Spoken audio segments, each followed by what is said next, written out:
சிவய நம என்ற ஈசனின் 5 எழுத்து மந்திரத்தை உள்ள உருக கூறினால் இந்த பிறவிலிருந்து விடுபடலாம். 7 உலகெங்கும் சென்று வரும் பாக்கியத்தை பெற்றவர் நாரத முனிவர். ஒவ்வொரு நொடியும் நாரனின் நாமத்தையே உச்சரித்தபடியே இருக்கும் வரத்தை பெற்றவர் நாரதர். அவர் ஒரு நாள் பிரம்மதேவரிடம் சென்று, தந்தையே, சிவநாமங்களில் உயர்ந்தது சிவய நம என்று கூறுகிறார்களே, இதன் பொருள் என்ன என்று கேட்டார். நாரதா, அதோ அங்கே வண்டு ஒன்று அமைந்துள்ளது, அதனிடம் போய் உனது சந்தேகத்தை கேள் என்றார்.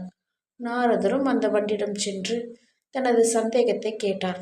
மறுநொடியே வண்டும் சுருண்டு விழுந்து இறந்தது.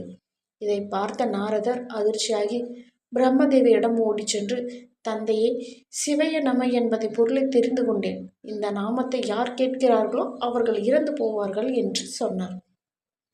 நாரதா, நீ தவறாக புரிந்து கொண்டாய். அதோ அந்த மரத்தில் அமர்ந்திருக்கும் ஆந்தையிடம் போய் கேள், அது பதிலளிக்கும் என்று சிரித்தபடியே பிரம்மா கூறினார். நாரதரும் ஆந்தையிடம் சென்று கேட்க, அதுவும் வண்டை போலவே கீழே விழுந்து உயிர் விட்டது. நாரதர் பதறிவிட்டார். மீண்டும் பிரம்மதேவரிடம் சென்று, என்ன இது சோதனை என்று கேட்டார். பிரம்மனோ, நாரதா, உனக்கு இன்னும் விளங்க வேண்டும் என்றால் அதோ அங்கே வீட்டில் இருக்கும் கன்றிடம் போய் கேள் என்று சொன்னார். நாரதரும் கன்றிடம் சென்று கேள்வி கேட்டார். கன்றும் உடனே தனது உயிரை விட்டது. நாரதருக்கு மிகவும் சங்கடமாக போய்விட்டது.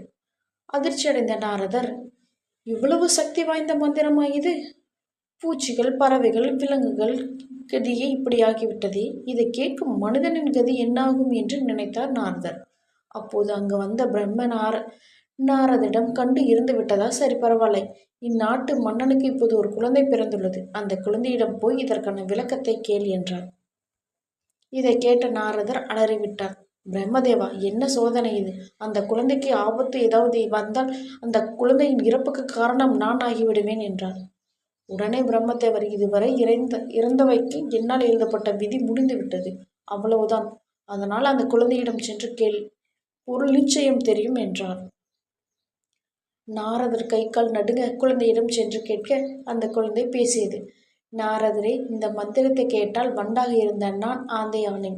அதன் பின் கன்றாக பிறந்தேன். இப்போது மனிதன் ஆனேன். பிறவில் உயர்ந்த மானிட பிறப்பை இந்த மந்திரம் எனக்கு தந்தது.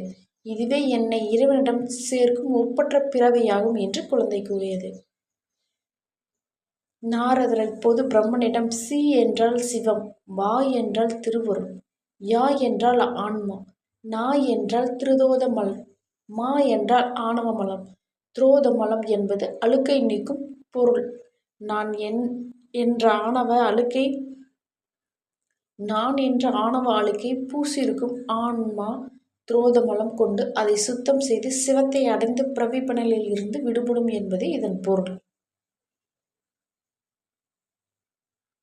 நாமும் சிவய நம என்ற மந்திரத்தை உச்சரித்து பிறவி பலனை பெறுவோம்.